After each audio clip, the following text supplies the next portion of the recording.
Good evening. Good evening. Good evening. Good evening, and welcome to another in the series, Why I Write. How are you doing? How are you doing today? It is so good to have you here with us on another Monday evening when we do these wonderful conversations of why I write. I'm your host, Toplin Oliver, and every time we sit and we go live like this on YouTube or on Facebook, you know we're up to something good. What we are up to is having a discussion with another creative mind because we know for a fact that many of us sometimes hide our creativity.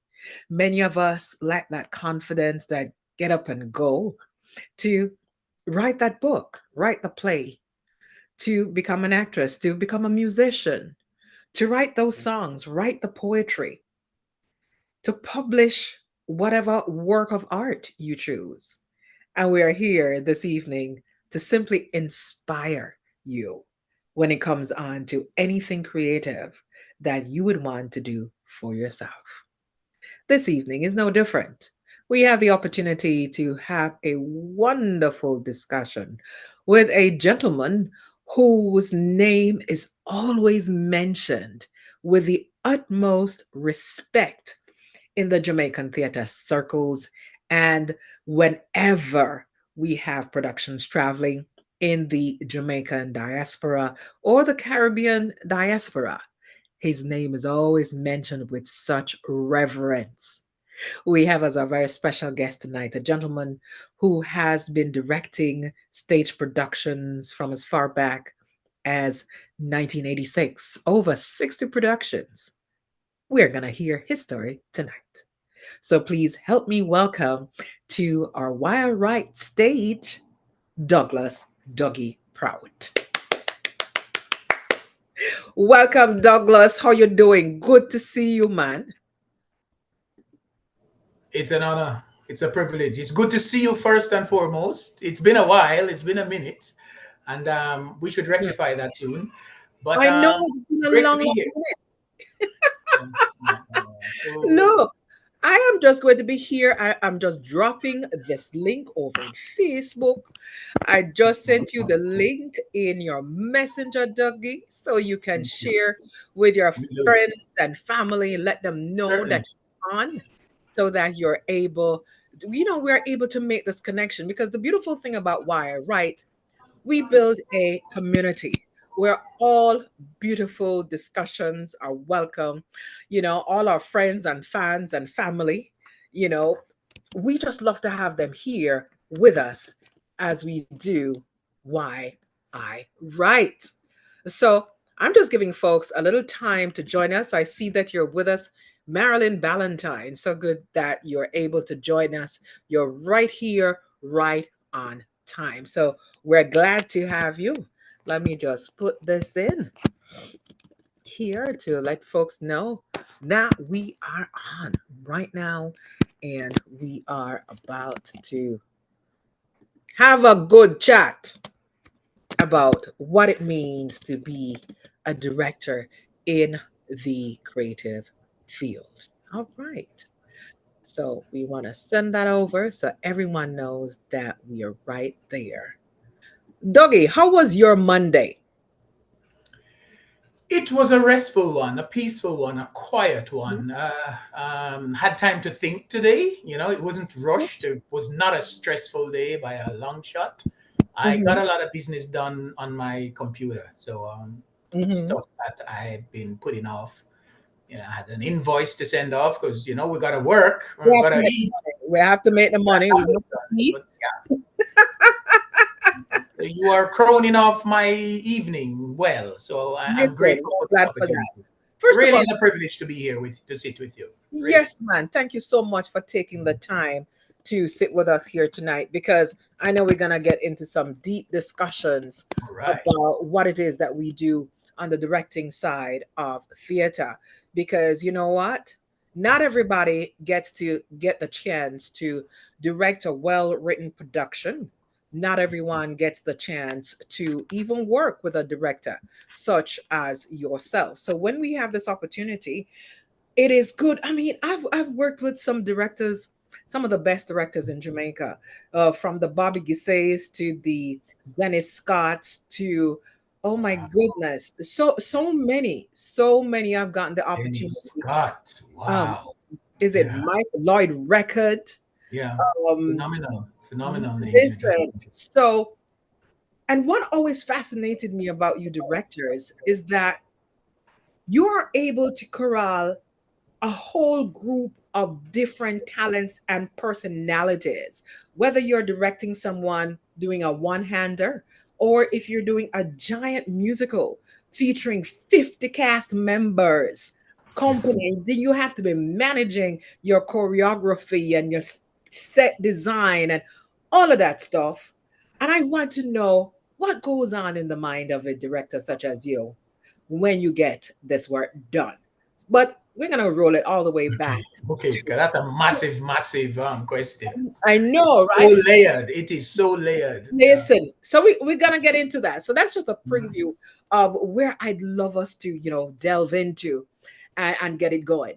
My experience in theater is only as far as whether writing a production or being on stage, just studying one part. I Right. just have that one responsibility. Right. Our directors have several. But let's start at the beginning. Dougie, where you come from in Jamaica and what was life like where you grew up in Jamaica? Born in Montego Bay. Early childhood there. My parents went to the UK right on the tail of the Windrush generation. So we lived in England. My earliest memories, I remember England more than I remember Jamaica. We spent 7+ years there. So I think my formative years were there. We came back and then I went to high school in Montego Bay, Cornwall College, Sam Sharp Mhm. Teachers College. So I'm a Montagonian, a regionalist Okay. by nature. So No, that's interesting. Now, where I'm from. let's go back to your parents being a part of that Windrush experience and you leaving from Jamaica. You're born in Montego Bay. You're born in country. And that must have been before Montego Bay even became a second city. Long time, So, long time. Yes, yeah, yes. what was that? Although, look it. Um, Thank you. I'll take it. I'll take it. you know, what was it like as a little boy leaving, a Jamaican boy leaving from here, and your parents say, well, we're going to live in England? What was that culture shock or difference like for you? Or was there even any culture shock? Perhaps I didn't realize it at the time, but I was an oddity. I remember not speaking like them. There are a lot of Caribbean nationals in Nottingham at the time. We're in the Midlands, but I I struggled to sound like my colleagues, my peers, and I remember one time sitting. This is, I'm sure I'm like 8, 9, and the little white girl was trying to scrape my arm, thinking it was dirt. And when we people of color, when your skin is dry and you scratch it like that, it gets what we call ashy. So it was getting whiter. So she was convinced that I'm just dirty, and I needed to scrape off. That stuck with me for a while, the ignorance but you're kids.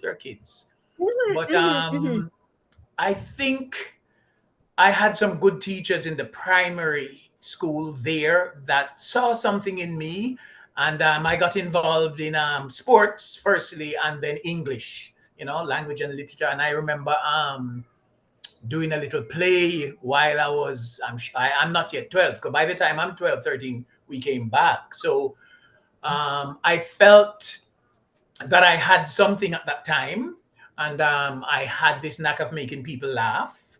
And mhm, yeah, I think I had a well-rounded childhood. The funny mhm, thing is now, on coming back to Jamaica, that's where I had culture shock, because having had these formative years I referenced, I couldn't speak the best patois. Tried my best and it didn't work for me. and I was often laughed at. And so I was outside the circle yet again. No, Mhm. here in the land of my birth, and even now, well, I have friends who refer to me as the English boy, but I tried really hard to fit in, to speak and to behave, but it didn't come naturally. And after a while, I gave up. As confidence grew, I just, this is me. I am who I am. So Yes, yes, yes, work with me. you know, I am trying to figure out what was going through your parents' mind when they had to adjust with children. How many children did they have together with you? It was four of us, three boys and one girl. Yeah. Wow. So here they, move to England and they have to adjust to this cold place with these four kids. You know, what were some of the joys in your household during that time? Um, I think one of them was the stability of having my mother at home as the rock there. She's a homemaker. My father went out to work and thing, and I had my brothers. My sister soon met someone and moved on into London. So it was the three boys, and we call ourselves We Three Kings to this date. I have a bigger brother, 3 years older, one 3 years younger. So I'm the secure one, bang in the middle. And we got up to a lot of fun, a lot of games, and my love of sports was developed there, cricket, football. So yeah, I had a pretty satisfying, enjoyable That childhood. that is good. Now, what do you know, if you do know, what was the decision behind your family relocating to Jamaica, repatriating to Jamaica? Um, it was born out of, from my understanding, a bit of tragedy. I had a brother 1 year older who died of typhoid fever, and Ooh, it was prevalent back in that was 60, 61. And so my parents just gave up on Jamaica. They were, I don't know if that was depression or what, and a number of relatives had gone before them, so they just decided to, you know what, I'm done here. But after 7, 8 years of that, they packed it in, and my mother's health was deteriorating, typical hypertension and that. And when we came back into the sun, her health was fabulous, and wow. she just needed to come back at the time. So yeah. Wow. That's a lesson to us in Mm. terms of what works for us positively Yeah. as a And whole. there's seasons, eh? There's seasons. There is a time for this, and I don't regret it at all. No, of course not. And it was just the timing. That was the period. This should have been. It should have Mm, happened like that. yeah. Your own life speaks to those seasonal twists and turns. But I Yeah. want to look at the whole business of when you were in high school and you chose to graduate from high school and go to Sam Sharp Teachers College. What was in your mind in terms of your career path? What is it that you thought you were cut out to become? I had no idea. Absolutely clueless. The funny thing, true story, when I was graduating from high school, the keynote speaker who addressed us was Howard Cook. He was then, I don't remember if he was Governor General, but I know he was the Minister of Education. And I Mm, had the temerity to go up to him after, tell him, said, Les, I like what you said, sound good, but I don't know what to do with myself. I still don't know. Even after listening to your lovely speech, here I am about to be thrown into the work. And he said, become a teacher.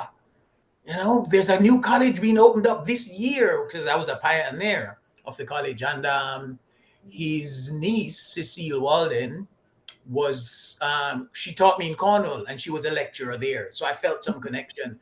And one or two other of the teachers were lecturers there at Samsha back in 1975. So it mhm, was a fairly seamless transition.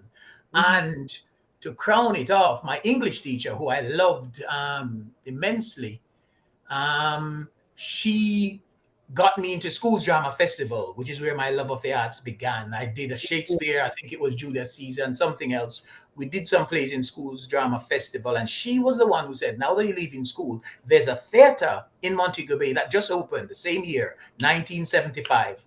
And I Mm. went up there and did. she directed something there, and she saw my talent from high school. So I did, I think it was Douglas Archibald's Bamboo Clump. And after that, we did the late Professor Errol Hill's Man Better Man, a folk musical. And I Mm, played the lead in that. And that remains one of my favorite plays, apart from mm, the sentimental connection, where I played the lead very early in my career, 76, and I started in 75. mhm, And I've directed that play twice since then, onto mm, award-winning productions in Kingston. And so, mhm, yeah, mhm. I just couldn't separate myself after that from the Yeah. theater. So here you are getting all of these seamless, serendipitous introductions to the world, the wonderful, glorious world of theater. Mm-hmm. Did you go on to complete your studies to become a teacher? And if so, what did you specialize in during your I did. I did. I didn't see theater as a livelihood. I just thought it was fun. And Mhm, because at those days, nobody got paid for theater, it was all just a hobby. mhm, My passion was soccer. I was crazy about football. I thought, yeah, mhm. I'd love to become a professional football player. They make a lot of money and you have fun playing. But of Right. course, my knees had other plans for my life. So Mhm, when my knees failed me, I probably redirected my energies into the theater. But I mhm, did finish, I did teach primary education for 4 years in a volatile community called Flanker, and mhm, made some friendships. Some of those students, I think I was teaching there when I was 24, and mhm, my students were like 14. So I'm 10 years older than them. So mhm, when I meet them now, we're like peers. You know, some of them have gone on to do very well, and some not so well. But I always marvel, you know, how they've caught me up. There, we look like peers now. mhm, mhm, But I mhm. don't regret those 4 years at Flanker. I learned a lot, and What were some of the most important things that you learned during your time at Flankers? Um, one jarring thing was I discovered that while I certainly wasn't privileged, but I was fortunate in that at 14, I could read and write quite competently. And I had kids in my class that couldn't read, Mm, you know, and I was flabbergasted. How can that be? You mhm, know, mhm, and so I developed some strategies to help combat that in a fun way. We had a lot of speech and drama. We did a lot of poetry and we're chorus. And we did a thing where they had to report after a weekend. We had a first thing on Monday morning news. No mhm. such subject, you know, but we have to come up and speak about what you heard, what happened over the weekend. You That's know, and right. at that time, Russia was in the Cold War. They would come and talk about that. And I was encouraged by how those kids who some of them couldn't read could come up and say, you know, my auntie come from Kingston and spend the weekend with we and she bring down this and that. And it started a process of public speaking, of overcoming fears, and that helped a lot because we started to write. We had a column for vocabulary, words that came out of this spontaneous conversation, and we write them down. So they learned new words every Monday, and I noticed my attendance started to increase on Mondays, and yeah, the kids really enjoyed that because it's the interactivity. It's not the formal. If I took up Mhm. the books and threw at them, it probably wouldn't have been the same as You well say received. no because that's not their cultural heritage. Our cultural heritage is grounded in agrarian culture and the oral. Storytelling. Exactly. Yeah. So the best tools I know for a fact that work in communities where literacy is not at the top Yes. of their choices or things to Mhm. start it. Once we acknowledge that they already have a working, viable culture, Absolutely. despite the fact that them would want to say, you talk bad, Hmm. you're communicating. And from Absolutely. communicating, they will gravitate towards wanting to learn English, wanting to learn how to read and write English, which is basically what it is. So, congrats to you for having been in the classroom at the time Mhm. that you were, because Mhm. no doubt so many lives have been touched. during that season Mhm. of your life. And I love what you describe as to how you employed these strategies. These Mhm. are basic strategies. I remember, as you share that story with me, my son came to me at about 9, 10, and said to me, or 8, he could have been. We had just moved to Portland to live. I And he love that parish. It's my new favorite parish. it's the lushest, Yes. most, oh my God, it's so wonderful. I tell Mhm. you, better than any St. Mary, better than any St. Anne, Yep. and I agree. they all Yeah. have their charm. And my son came to me one day and said, Mom, I don't know how to write an essay. How I write an essay? Came home from school. And so you don't know how to write an essay, or composition was probably the word he used. Yeah. Composition. Yeah. Yeah. And I said to him, all right, what is your favorite cartoon? He says, I started to read to him from before he could talk. So his communication skills are pretty good. Reading skills pretty good. But I'm saying don't know if he write a composition. So I said to him, what's your favorite cartoon? He says, Ben 10. I said, do you remember the first episode that you watched? He says, yes. I said, well, please tell me that story. I said, from the beginning, middle, and the end. Don't leave out anything. My dear, I zoned out. He was so glad because I love chat. And he talk. And then I heard like he was done. I said, are you finished? He says, yes. I said, you didn't leave out anything? He said, no. I said, you told me from the beginning? He said, yes. You told me the middle of the story? He said, yes.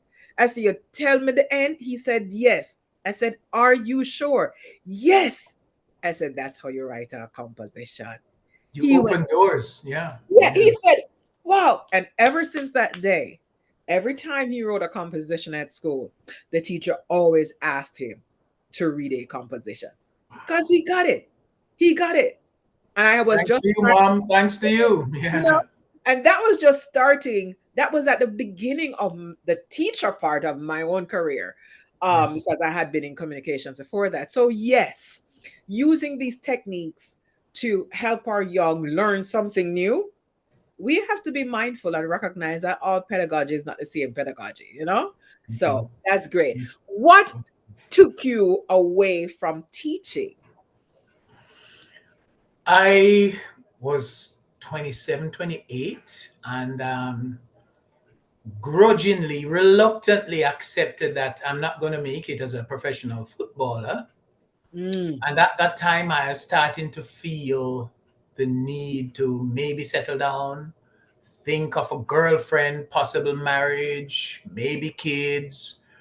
And it didn't take long for me to come to the conclusion that being a teacher wasn't going to do it. And mm, fortunately for me, the timing, it's just timing. The One of the managers at the then Mutual Life, who was part of the football club that I used to play for, I'm ever indebted to Violet Kickers of Montego Bay. He approached me because he'd seen me operate, heard me speak, and I could perhaps handle myself, basically. And he thought I'd do good in insurance. I said, insurance? I don't know anything about insurance. But when he ran some numbers by me and described some of the people that went on to greater success in it, I said, I can do this. Okay. So I did the exams, and I worked at Mutual Life for 9 years wow. as a salesman, and I was also yeah, at the Mutual round table, and I enjoyed. You see, seasons. We come back to seasons. Life. It had its time, and after the 9 years, again theater, or the manager of the then Globe Insurance Company was migrating or retiring. And because he saw how I operated at Fairfield Theatre, remember I started there in 75, 76. This is now 82. He asked me if I'd like to take his position as branch manager of Globe Insurance. And I said, but I don't know anything about general insurance. I'm a life insurance man. And I thought general insurance is the poor cousin to the more, flashy Right. life insurance industry. But somehow he suggested I speak with his superiors. We did an interview. They liked me and they offered to train me and to bring me in with absolutely zero experience, coming as at management level. And I'm going to Mm, manage people who have been there, So Yes. I had my doubts. I had my moments of self-doubt and, the imposter syndrome and all of that. But I did all the courses, went to England, studied and insurance college there, and I did 20 years at Globe. Get out. I didn't know that. 20 Well, years. I didn't know that. I worked at Mutual Life as a sales rep too for 3 I years. remember that. Now it's just coming back to me the Yeah, moment I said it. But yeah. here's the brilliant thing about the Globe season.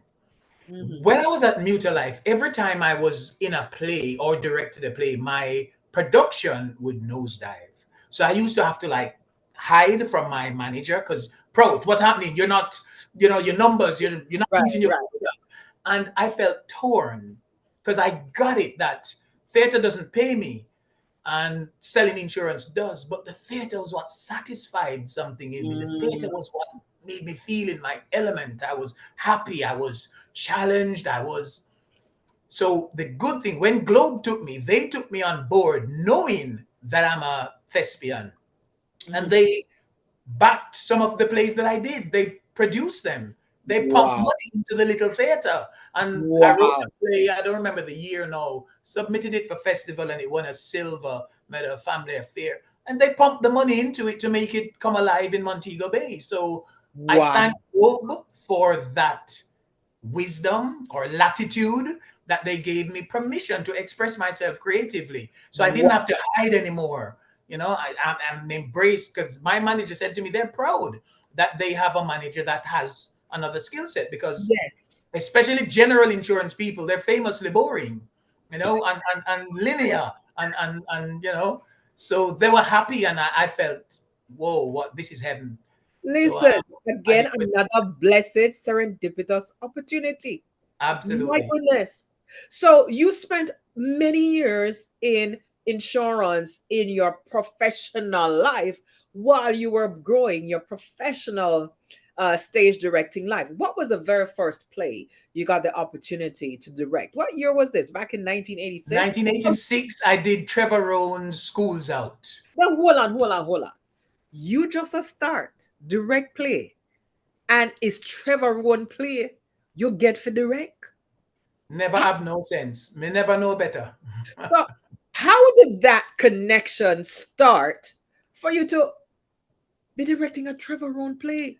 Yeah, great question, Tatlin. I didn't realize at the time the significance and the impact. Rowan was still very much with us. Um, but remember though, I have done 11 years straight of call it apprenticeship, internship in theater. So I started out in a bit part, juvenile lead. I did light and sound. I did backstage. I did SM. I did car park. I did security. So I know all aspects. By the time the 80s came around, and I've been doing 3 or 4 plays every Mm, year okay. from 75. So I felt, they were the ones who pushed me and said, you're next in line. And because I had my own insecurities and doubts, because in that play, we had 2 medical doctors, one senior attorney at law, one a math expert. Everybody was more qualified academically than I was. But what encouraged me when I used to talk to 1 or 2 dear friends about my insecurity, they said, hold on, they're qualified in medicine and in law, but not in theater. That's your Yeah, yeah. expertise. So I did the best I can at the time. And I think you never stop learning. I'm still learning now after 50 years in theater. I just did a play in Jamaica and I learned new things, how to navigate certain personalities and certain challenges. And the landscape has changed tremendously over the years. Now people expect to be paid to rehearse. Back then people weren't getting paid to perform. And I get it now that we have to pay people to perform, of course. But now there's a thing where there's a rehearsal stipend now, so producers have it hard now. But Schools Out was a success and that led me to do other things. By 88, I had a massive bit of luck with I directed Count Dracula by Ted Tiller, the Dracula story. And I had a gentleman who helped me with the special effects. I had a magician in Montego Bay who used to work the North Coast circuit with his magic act to help me to do some of the magic tricks because Count Dracula did some amazing things. And that was such a big success. It came to Kingston and did very well at the little theater, the big one. I mean, we had like 700 people screaming at when the bat with flaming red eyes flies over the audience from the Wow. back to the front and disappearance on stage in front of you. We had all and fire and things. So that launched me. That gave me confidence when I saw the success of Dracula in '88, and I never let it go. So every year after that, I did 2, 3 plays, and you learn from each one and with each cast. So now, and also the personnel. When you work with Oliver and Leonie and Ruth and Karen and Bertina, it's only you I didn't get the opportunity to work with, but all the big names are there. I know. Well, We we need to rectify that. But having worked with Valier Johnson and Chris McFarlane, Paul Campbell, and Audrey Reed, I could go on. right, That right. also helps. It gives you reference. It gives you strengthens your body of work and Mhm. give you more reference to call upon when needed. Now, I want to still get to the bottom of how you developed your theater craft to be ready to direct. And what I'm reaching for, did you go to do any formal studies, whether a short course or a long course, school of drama, to do the plays and then suddenly, yeah, direct play? How would you describe your step by step growth of awareness as an actor on stage that helped prep you? Because you're growing all the time, you're not paying attention. You're growing though, Absolutely. but looking back, how would you describe that wealth of information growing within you over the years that Great prepared you? question. Great question. There is no one answer. I think part of it is my personality when I am still humble enough to accept that I don't know it all. I've learned to be able to, at first, it was difficult to look in an actor asking questions. I don't know. I couldn't do that. Now I can. If I really don't know, I'm going to look you in the eye. No shame. I don't know, but I'm going to find out. But I didn't go to school of drama. I read a lot. I'm very observant. I'm very hard on myself. So I study a lot. I have all of the texts at School of Drama and then some. I think I have a bigger library than most of my contemporaries. And but part of it is the people that I've worked with that I've picked things up from. I remember directing an old white man called Tim Moxon. He was the first person to die in a James Bond movie, the 007 series, in Dr. No, back Oh, in the 60s or whatever. And luckily for me, he's a pilot. And I had him in Count Dracula, and he was brilliant as Professor Van Helsing.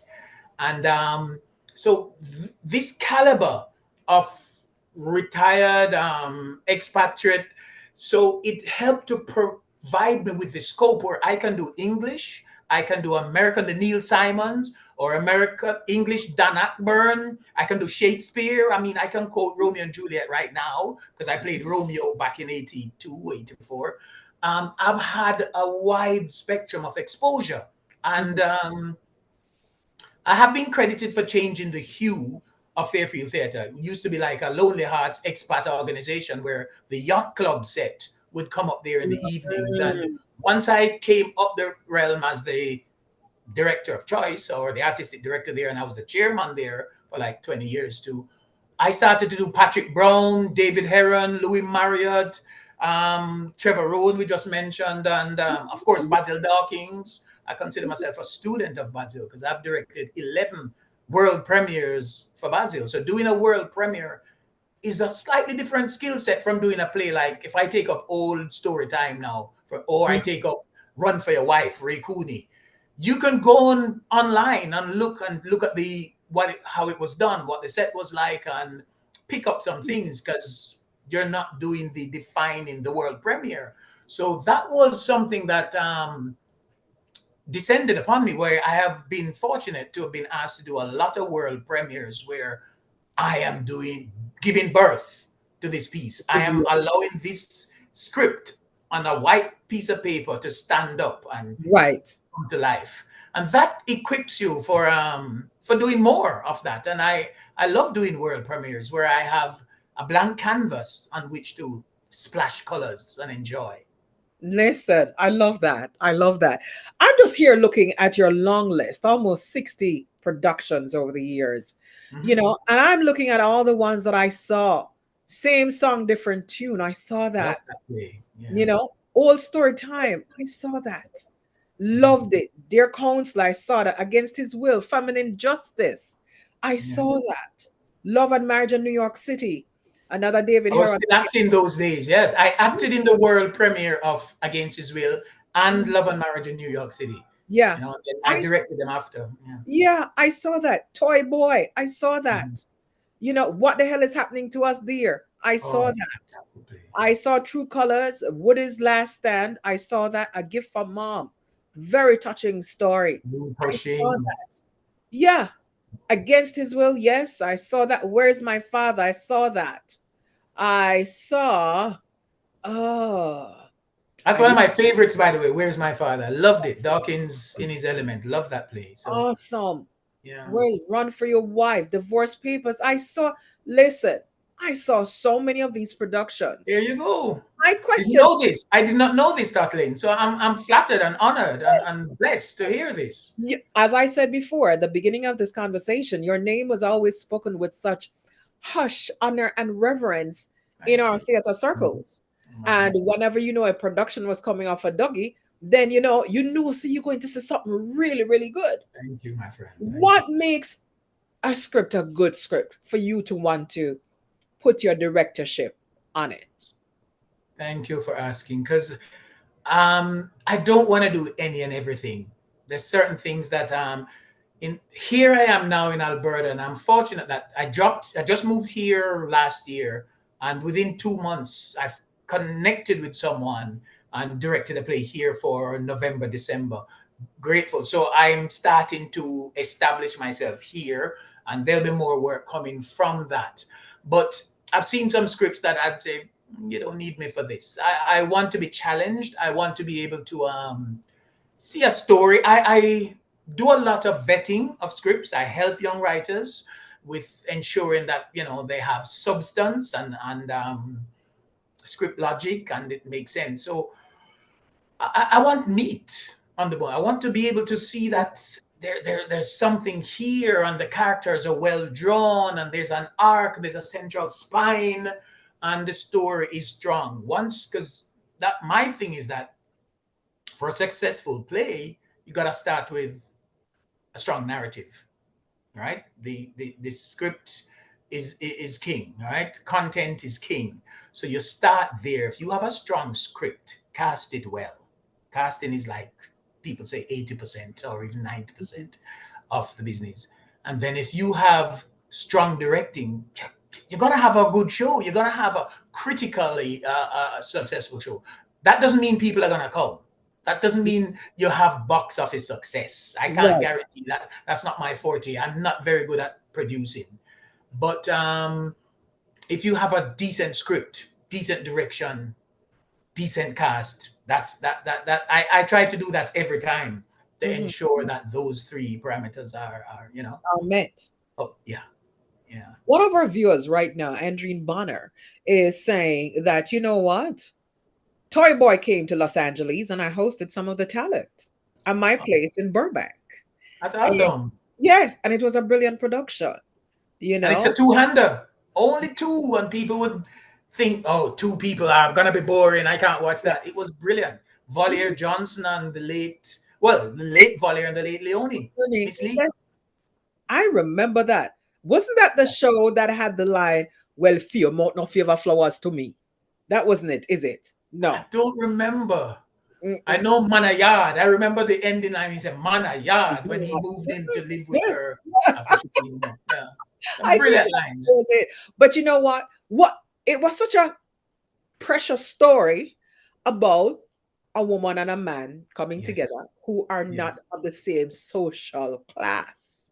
In correct. fact, It was a man on the street. It was a What street we call madman. That's what what we we call it. call madman. Literally. Yeah, yeah. And my question about that is, what kind of social constructs excite you to direct?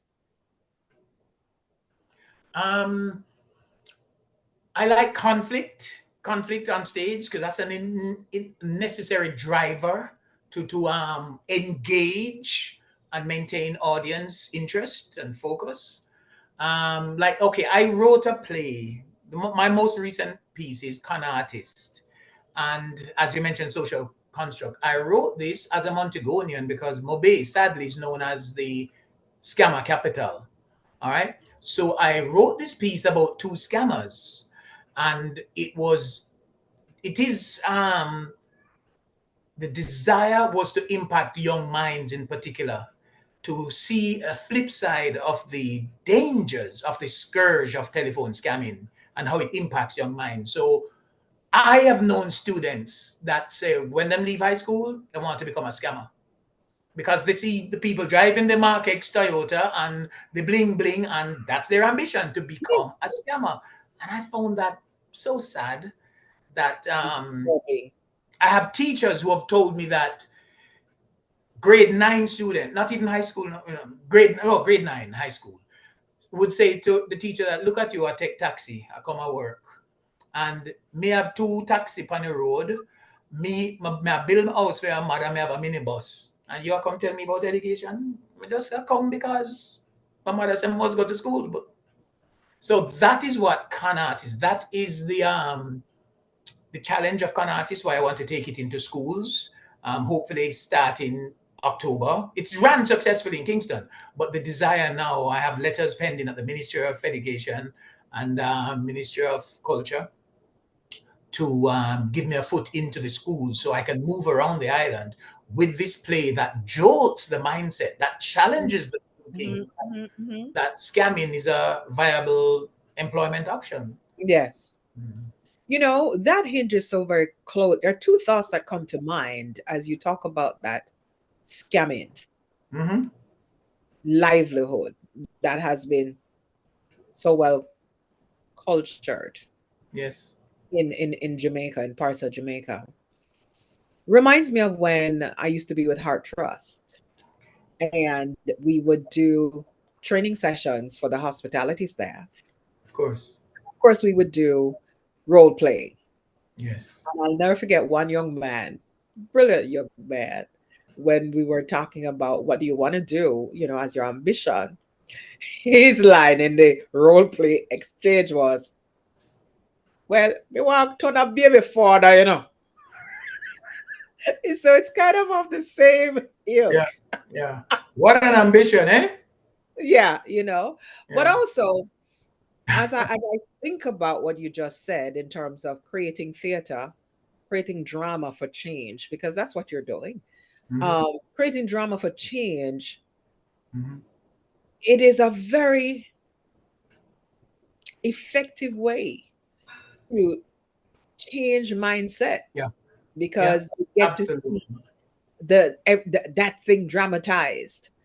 And unfortunately, when we go back to early late 70s, early 80s Jamaica, you do remember that we did have that public education campaign, two is better than too many. And Correct.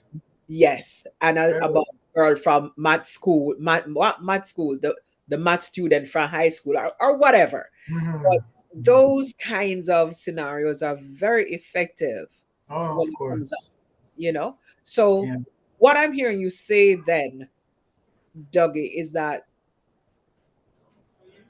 if a playwright came to you with a script, you would want to see what kind of change could be affected in your audience. Absolutely. I can't now at this stage do gratuitous theater, just belly laughs. There's got to be a little more substance, it's got to be a little bit intellectually stimulating. There got to be some lessons there. I want you to leave continuing a conversation. You don't have to essentially leave enlightened and enriched and educated and better off. That's a bit too superfluous and Mhm. highfalutin. But if you can stop to think, if you're left with something to ponder and continue the dialogue, the conversation after, then I think I've achieved something. I remember in Against His Will, long after that curtain call, there are people in the parking lot trying over the case, who Mhm. the guilty and what should do wrong and what should have happened, and that's good. That's healthy, And that's what I'd like to see, Mhm. where we can encourage and stimulate. All right. Now let's go get into your toolbox a little bit more, Dougie. You mentioned earlier, say, a good script. It have to have meat. It have to have content. It is good to have good characterization. See the development of a character. It's good to have good players, good actors playing the different roles Sure, accordingly. sure. What's in your toolbox? How do you go about your process? Saying you have this project, you say yes to it, you have all the right cast members, what time frame you're ready, for opening night. What is your process like as a director? What happens behind the scenes that we actors on Hmm. stage don't even know? We just come and ready for you to tell us to go downstage or exit left or something. Got you. No, it's a lot more, much more involved than that. And I want to give some credit to Pablo Hoylet, fantastic director, Another formerly trained. director I've worked with a couple Um, as I well. remember going, I call him my little brother in theater, even though we're probably close to the same age, but that's irrelevant. Um, but I remember directing a fantastic seminal piece by David Heron called Redemption. It Yes. starred Paul Campbell, So phenomenal actor. And obviously, my humility caused me to have reservations about my competency. And I was saying, damn, Paul was already an established film star. All right. And he came from New York or wherever to do this piece at the pantry, Carl Hart's pantry on, what's that, Dumfries Road. yes, man, I saw it. Yes, sir. Okay. Well, I find There's that a line in that the problem. riveting piece. Yes, I remember a line from that says, the saddest thing is that the people we are fight the revolution for don't even care You're about. amazing. How do you remember these things? Huh? I just Yeah, I don't know. I don't know. Yeah, but when the gravity of and the weight of that one descended, I went to Pablo. I said, Pablo, I don't know if I can manage this. It's a wonderful script and a strong cast. Karen Harriet, she can play anything at all. That girl, so talented. And Pablo said, calm yourself, man. You have the track record already. Just know the script more than the actors. And I've never forgotten that. Read the script. And so I am one of the I'm known as a detail director. Leonie Forbes said I do the little things so well. I'm minute in my detail, my eye. So I would read the script every day. I fall asleep with it. I wake up with it. I know this script. By the time my play is close to open, I can prompt everybody's lines. I can play everybody's role. So it's intimacy with content first. That's one to answer your question. Also, respect the talents, give them room to create. Although I used to say to Paul, because Paul was so well known and experienced at playing Batman, gunman, third world cop, and I don't remember them now. So I used to say, and he's now playing a minister of religion whose wife is cheating on him. So it's a different energy. He can't rinse up in face and go on like him. So Paul thanked me for that. And that's when his respect for me went up. He said, call me out, Dougie. Anytime you see me, give me the bad man energy. Because a minister of religion, however flawed, is a different energy than a Mhm, guy mhm, that kills mhm, people for a joke, for a living. mhm, So I did my background, I did my research, I um, became very aware of the backstories. I knew the story intimately, and I could separate the issues with the cast. And I think I managed it very well. Took them apart separately, gave notes. Then I gave the group notes, and it was one of my best plays. And I ended up playing the role myself when Paul left. I played it in New York and the Carolinas, I think. But it's preparation, it's respect. It is respecting the art form enough to work hard. I don't consider myself naturally gifted and super talented, but I'm a hard worker. I believe in the value of hard work. So I usually tell my cast, let's just work harder than the competition. And it will come out in the wash. If we pay more attention to detail, the set is detailed, the line accuracy is up there, the characters are well drawn, the costumes are on point. It shows that we're paying respect and we're paying attention to Yes. detail. Yes. And Yes. I learned detail from the Mobe days at Fairfield Theatre. Detail. They used to say the three most important thing in theatre, well, for me, was detail, detail, and the third one, you probably guessed it, De- detail. Yeah. So pay attention to detail. I like it. I like it. From your perspective as a director and later as a producer, especially with the support of Globe Insurance at the time, Yes. what are the three most,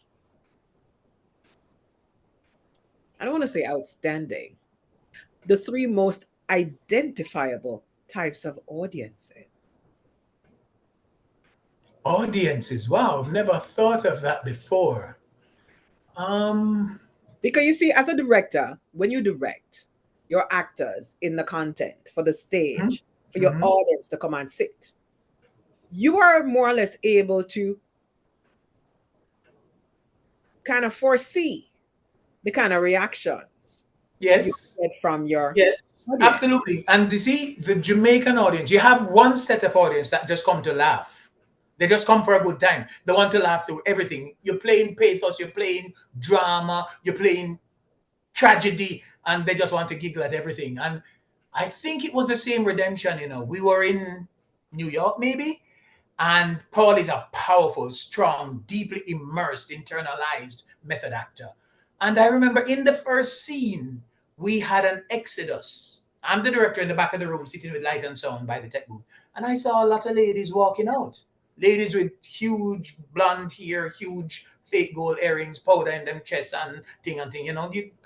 And so I walked over to one of them and, excuse me, ma'am, why are you leaving? The show just started. Said, nice. I said, why? He said, them a chat too much. So what is that telling you? She don't want to listen to anybody dialogue, the great strong lines and Yes. of Heron. They want to see people that jump through window and frivolous Yes. and Yes. vulgar, and so that's one kind of audience. And Hmm. we are guilty because we have potty trained a certain element of the audience Hmm. to believe that that's theatre of That's right. guffaw, the belly laugh, the There you drop go. a crown and put your foot in the ear, and that's theater. They Hmm. have the more sophisticated audiences that Hmm. want to listen so, but the audience is so important because without an audience, what are we doing? We have nothing. I remember being in Romeo and Juliet with a cast of 28 by the great Paul Methuen, who used to direct Master and Miss Lou, did Hmm. pantomimes in Kingston. He founded the Fairfield Theatre where I got my start. And he did Romeo and Juliet, and I played Romeo back then. And brilliant production, fantastic set, 'cause he was a set designer. And we used to play to 20 and 15 and 12 people. We had more actors on stage than in the audience. So I don't know if that's, and I kind of thought, I don't want to do this. I don't want to do this. We need to reach people. And that's when I started to think that's not what people want to see. We have to be mindful and sensitive to audience. And so I started to shift the kind of work that we did. But that audience was again the yacht club set, the expat set. They would Right. come, but then there were 50 at most. Yes. So it's audience is critical. That's why we do what we do. Hmm. Hmm. Um, and I suppose the challenge as creatives is to find that marriage between commercial viability and artistic integrity. We have to ensure that people will come and people will like it. So Hmm. therein lies the rub. That's the challenge, to find the play that I think maybe Shakespeare's gone a little too far one way, Hmm. Hmm. but to do theater off the groin is too far the other way. I Yes. when I find the middle road, I love Dawkins, I love Louis Marriott, I love Mhm. Mhm. Rowan and Heron and yeah, Patrick Brown has a formula that works for him. So he's very mindful of audiences to tie in back to the question about the types of audience. Um, What do you think, Dougie, of someone who wants to do three parts of the activity on stage? They write the production, they direct themselves, and they act on stage. What do you think of that? I was hoping you would not ask me this. Well, somehow it came to me. Yeah. I lift my hat to those who do it.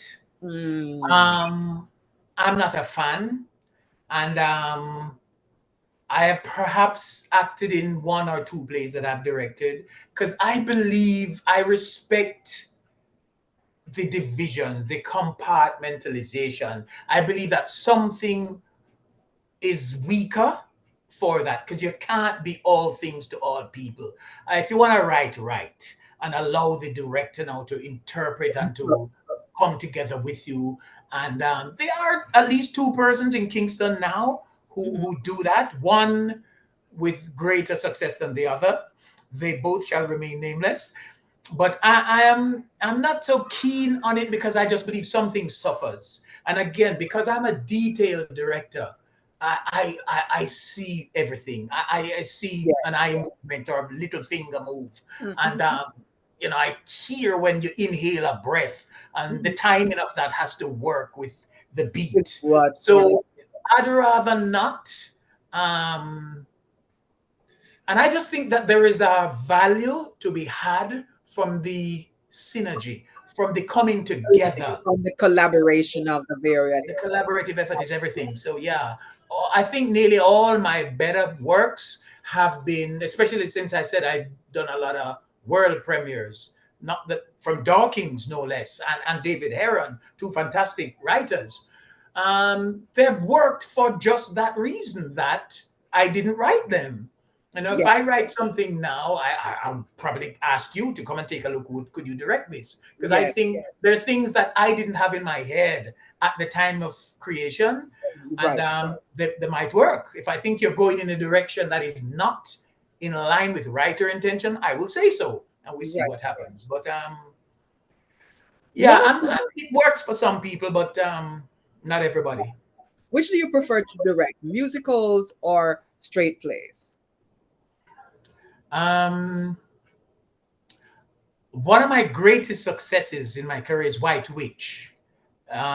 It was in 2009. It had like nearly 30 people on stage. It was a musical. Um, and that, it won like nearly every Actor Boy Award at the time. It still remains one of the most awarded plays in the history of the Actor Boy Awards. But I don't know. I think a strong script excites me, and so I don't I can't tell you which offhand. It depends on the script. When I get it, I'll say, yeah, this is it. Like when I read what was it? Foreplay, when I read Love and Marriage in New York City, I say, yes, I want to do this. I'm itching to do this. I can hear people's voices. I can see instantly. So Yeah. White Witch was interesting in that it was never written as a musical. The late Jane Crichton, who was my English teacher at Cornwall, my good friend, she gave it to me. It was like 30 pages. And myself and my collaborator at the time, he was living in Mumbai, David Tuller, was a very good musical mind.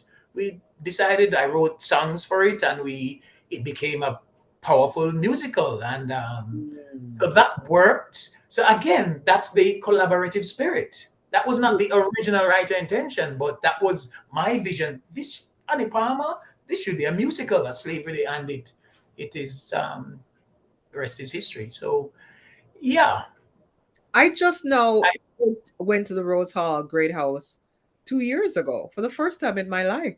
So I think really it's still there. night or day. Which did you I go? went during the day. Come on, man. I know Duppy's story. No, you must come to the night because I am happy to say I provided the night tour. I designed, conceived, and Really? executed the night tour. It was created in 2009. and it's been going on there every night since then. Oh, 2 years of COVID, so it was down, and it is Mhm. still recovering from that. But Wow. I designed Mrs. Rollins, the owner of Rose Algretos, came to see that White Witch play at Fairview Theatre. Loved it so much. She came to me and asked me, "Can you do something for the Great House?" I said, "What? There's no theatre. I'm a theatre." Mhm. And they had the day tour that you saw. And my challenge as a creative was, how do I take that script, and I don't have theater style seats now. We're moving dynamically through every room, Right, which right. each room has a different history, what happened there.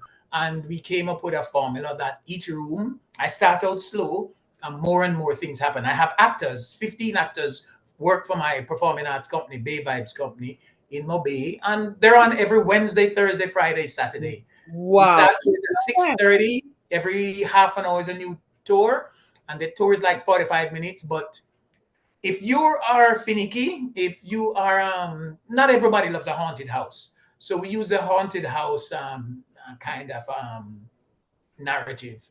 And we have the Anipama story with actors, real actors dressed up as zombies, as dead slaves, moving eerily and ghost like throughout the house, and very strange things happen. So it's a very successful. You That's jump a onto plug for TripAdvisor. Bay Vibes. That's a plug for Bay Vibes. So if you have not seen a White Witch of Rose Hall tour, Mhm. then you've got to see it at night, 6:30. Yep. That's run every My Wednesday. baby. That's my baby. Or yeah. What? No, you're Yeah, gonna have to 15 make me years go. now. I'm gonna have to go 15 back. years now. Yeah, 15 years strong. TripAdvisor, they love it. They tours Mhm. every night. Well, not every night anymore, but we do Wednesdays to Saturdays, and always well attended, always rave reviews. And I'm very proud of it. And I have to go back to Jamaica regularly to tighten, to change things, attrition, sometimes hire and fire, but I'm always evolving. It's never the same. If you saw the night tour in 2010 or 2012 or 2020 and you It's not the come, same thing well, now. it's a different thing. There's always No, more. I'm happy to share with you, Dougie, that a gentleman who I was on stage with in Mansong back in 1980, he's now watching. How you do, Paul? Good to see you, Paul Campbell. Paul is tuned in to our live chat right now, so it's good to see you. So Paul is saying power proud. Thank you, Paul. Very kind of you. Well, good to see you. And Toshima, Toshima, Toshima's Hut. I'm not sure what your name is fully. Andrine is still here. Andrine says dramaturgical work is vital to any theater production. Now, Absolutely. recently you started, well, not so recently, but recently enough, Yes. you are now enjoying a brand new role of grandpapa. With how does that role fit into the rest of your life? W, you couldn't be on here and not talk about your being a grandpa and your granddaughter. Bang on cue. I just heard the door to this office bang, and that was her. She must have You need sensed to you were grab going her. to do I that give you tonight. the chance. You can get up, go grab her, introduce her here. To Chris, bring her, bring her. yes, she can come. This is the highlight. This is my greatest performance. Say hi. Come here and say hi. Then you gotta go. Just say hi. Say hi. Hey, how are Say you? hello. How are Look. you? Good Okay. to You see gotta go you. now. Say bye. Okay. She's done. That's me, Lila Red. All right. That's her performance. That's Andrine, the end of her cameo performance. Andrine, you got your wish. You got your wish. So, what else, what new is on the table for you, Douglas? Okay. Quite a lot actually. As I think I may have hinted earlier on that I'm awaiting response from the Ministry of National Security, Ministry of Education, Ministry of Culture to get con artists into schools across the island to hopefully attack that mindset that scamming is viable and so that is one. Devon Horton, a playwright based in Toronto, where I used to live, has asked me to do Immigrant Woman for him. It's another world premiere for me, so that is of Mm, interest to me. So I'm seriously, while I haven't signed on the dotted line as yet, I'm looking at that for September, October. mhm, And what I want to do is while I am there, to read something that I've loved for over 10 years and never had it produced. So that's another world premiere, which always excites me. It's a piece by Janet Morrison. She's a journalist and a friend of mine in Kingston. It's called Two Dirty Old Women. Love the script. And Leonie Forbes and Ruth Hoshing read for it many, many years ago, but we just never managed. So I'm hoping that while in Toronto, if I can somehow get the moving pieces to align, that's something that should be on soon, because it's a fantastic piece of two old women, um, how they navigate their golden years and the challenges they have. The way in a nursing home, it burnt down. One of them has one leg from diabetes. So imagine you playing a role where your long skirt, we only see one leg, and you're on crutches, and that discipline. And the other one is an old Chinese extract lady, hence Ruth Ho Shing, Mhm, mhm, who used to be a lady of the night and has mhm. since reformed. So she has stories and fantastic chemistry. And I'm looking forward to seeing if I can bring that to life. So that will take me up to Christmas. So, I'll be Yeah, busy. you do have your plate full, and we're glad for that. Yeah. If there's somebody who is interested in becoming a director, what are the first steps you think they should take, especially directing stage productions, which is completely different from directing film? Absolutely. Cheese to chalk. I would say due diligence, respect the art form, do a lot of reading, read a lot of scripts. I think while not essential, but it is advantageous to act in a play or two so you understand the remit, the worldview of an actor. I think that has assisted my directorial career where I've acted so many different roles, and that I have reference, I have, a reservoir of things to call upon when needed, and I've seen so much. Mhm, So for mhm, a young director, read a lot of plays, and act in one or two that will give you some kind of base, mhm. and go for it. Just go Yeah. for it. It is a creative endeavor. There's no real right or wrong way. Thank you. And if you address yourself, address the material with your heart and ingenuity, then Yeah, you'll make it there. And don't be yeah. afraid to ask for help. Is there any subject matter or any kind of work that your heart yearns to do that you have not yet done? Wow, you have some fantastic questions. Where are you from, girl? Um, I'm thinking of like a reggae musical, Mm, probably tracking the life of an unknown reggae artist from childhood up until they become a big thing and the challenges in between. That would be something interesting, a musical that could tour. I want to do pieces that have some kind of longevity. I don't want to do, a fly at 2 nights for sure. I want show that will have legs on it. And I mhm, think that is an idea. I started to think about writing something for on Sam Sharp. After the success of White Witch, I was in the historical um, genre. That is still a musical. That is still because so I haven't touched those, and just continue to do good work. I'm selective. If I'm not sure that's a good or a bad thing, but yeah, I don't want to do any and anything now. mhm. The one time I was desperate for work, so I would do anything. But now I want to be selective. I want to do a certain standard, maintain a certain standard. I Yeah. want if my name is on a play, people would expect that there's going to be some, structure, a Mhm. decent set, or it's not just going to be a A flash in the pan. I would not yeah. have thought that there is any time that you would have been desperate to do a work because, Mm. sometimes the beauty of a director is that you're able to take nonsense and make it dramatical sense. Yeah, I And get you. I'll never forget when I saw a production at the School of Drama called uh, whatever Jean and his three brothers, something like Tijon. Oh, I know it very. I was in it. It's Tijon and his brothers, Derek Walcott. There you Yeah, go. And yeah, when I went, it was so mind stretching to watch this production fantastic. that didn't run the way a normal play run with the two Yeah, acts. the three brothers. That's Yeah, like Tijon, Grosjean, and Mijan. Yeah, correct. I played a goat, so my line was meh. That's it. That's all I had to do. But I was a pretty decent goat, okay? If you must say so Yeah. yourself. Check. Paul has a musical idea. He says that the Don Drummond story would make a great reggae musical. Thank you, Entry. Yeah, Thanks, the, Paul. I the probably need to Don do some research on that because I Mhm. know he was at the very Pinnacle forefront, the of genesis, the development, the birth of our famous world lead reggae. So that's something interesting. Yeah. yeah, that sounds good. So therefore, it sounds like probably Paul, you could play that role too.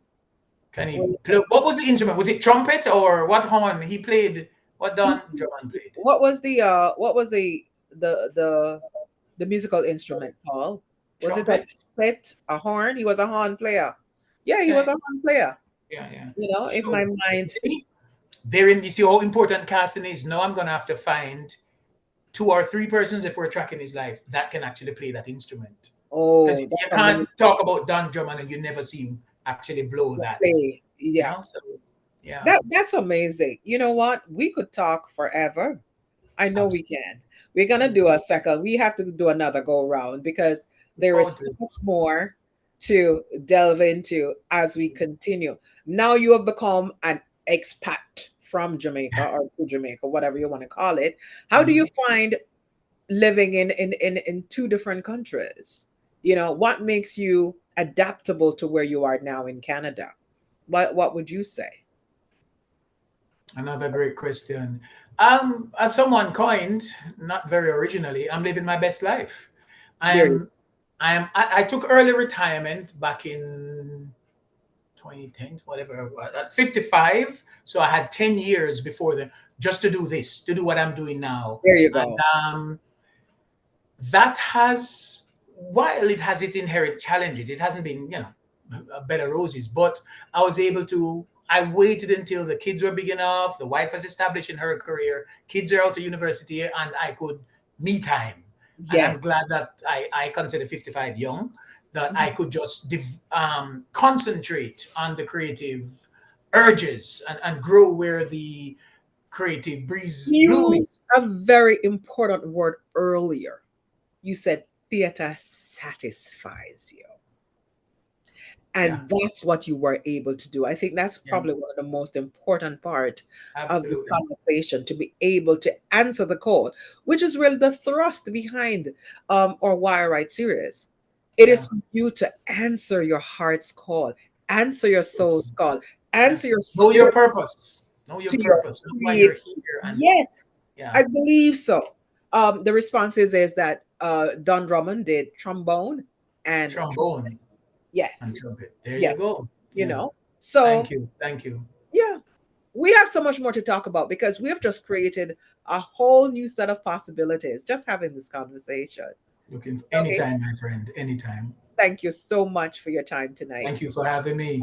Yeah, we are going to continue the conversation. And we look forward to more of the work that you will continue to produce. And thank you for dedicating your life to our arts and culture in Jamaica. None better than you to do exactly what you are doing, how you're doing. And we really want to hear more. We want to hear back from you about how good con artist is Okay. shown. Happy to talk some more about it. But we're going to talk Awesome. more on that. Thank you for the opportunity. It's been a privilege sharing with you. Loved it. Thank you. And thanks to all Bless the you. viewers who joined us. Appreciate it. Thank you all. We love you. Thank you. Walk good Love you. and join us again soon for more Why I Write. My name is Totlin. And listen, if you really enjoyed this conversation, don't hesitate to share this. Share it far and wide and let everyone know you tuned into a great conversation tonight. Subscribe to our channel and make sure you can watch the other videos that we also have here on YouTube. Take care. Walk good. See you soon. Thank you. Bye for now.